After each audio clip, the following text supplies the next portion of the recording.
പശ്ചിമ ബംഗാൾ നിയമസഭാ തെരഞ്ഞെടുപ്പിന്റെ കാഹളം മുഴങ്ങിക്കഴിഞ്ഞു. സംസ്ഥാനത്ത് അധികാരം പിടിക്കാൻ ബി.ജെ.പി. തങ്ങളുടെ സകല തന്ത്രങ്ങളും പുറത്തെടുക്കുന്ന കാഴ്ചയാണ് ഇപ്പോൾ അരങ്ങേറുന്നത്. ഇതിന്റെ ഭാഗമായി കൊൽക്കത്തയിൽ കേന്ദ്ര ആഭ്യന്തരമന്ത്രി അമിത്ഷാ പങ്കെടുത്ത വാർത്താ സമ്മേളനം ദേശീയ രാഷ്ട്രീയത്തിൽ വലിയ ചർച്ചകൾക്കാണ് വഴിമരുന്നിട്ടിരിക്കുന്നത്.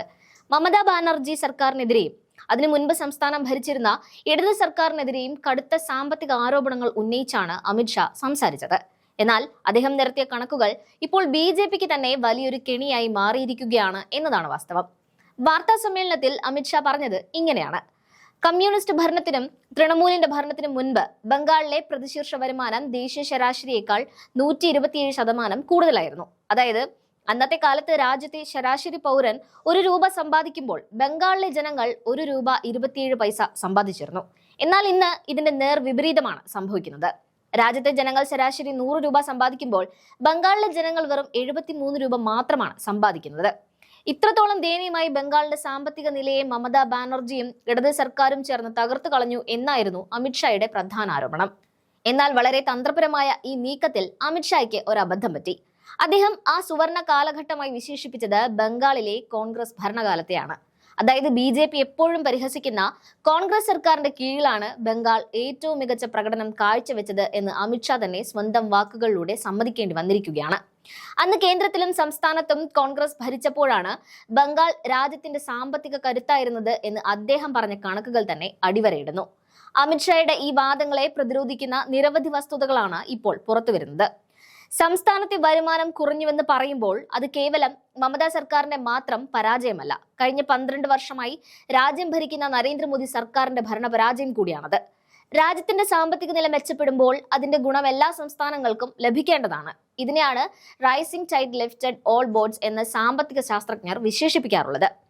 രാജ്യത്തെ ശരാശരി വരുമാനം വർദ്ധിക്കുകയും ബംഗാളിലെ ജനങ്ങളുടെ വരുമാനം കുറയുകയും ചെയ്യുന്നുണ്ടെങ്കിൽ കേന്ദ്ര സർക്കാരിന്റെ നയങ്ങൾക്കും അതിൽ വലിയ ഉത്തരവാദിത്വമുണ്ട്.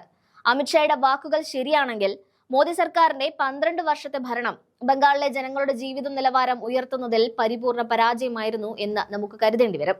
ഇതിനേക്കാൾ ഗൗരവകരമായ മറ്റൊരു കാര്യം കേന്ദ്ര സർക്കാരിന്റെ തന്നെ നീതി ആയോഗ് പുറത്തുവിട്ട കണക്കുകളാണ്.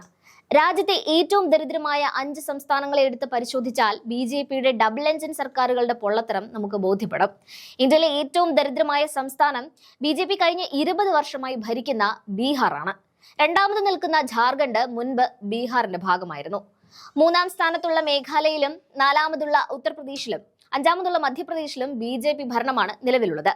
ഏറ്റവും ദരിദ്രമായ ഈ 5 സംസ്ഥാനങ്ങളിൽ 4-ഉം ബി.ജെ.പി. ഭരിക്കുന്നു എന്ന യാഥാർത്ഥ്യം നിലനിൽക്കുമ്പോഴാണ് ബംഗാളിലെ സാമ്പത്തിക സ്ഥിതിയെക്കുറിച്ച് അമിത്ഷാ ആശങ്കപ്പെടുന്നത്. അമിത്ഷാ വിമർശിച്ച പശ്ചിമ ബംഗാൾ ഈ ദരിദ്ര സംസ്ഥാനങ്ങളുടെ പട്ടികയിൽ 10-ാം സ്ഥാനത്താണ്.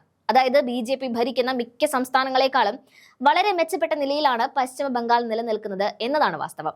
രാജ്യത്തെ ഏറ്റവും പിന്നാക്കം നിൽക്കുന്ന 10 സംസ്ഥാനങ്ങളെ എടുത്താൽ അതിൽ 8-എണ്ണത്തിലും ഭരണം നടത്തുന്നത് ബി.ജെ.പിയോ അവരുടെ സഖ്യകക്ഷികളോ ആണ്.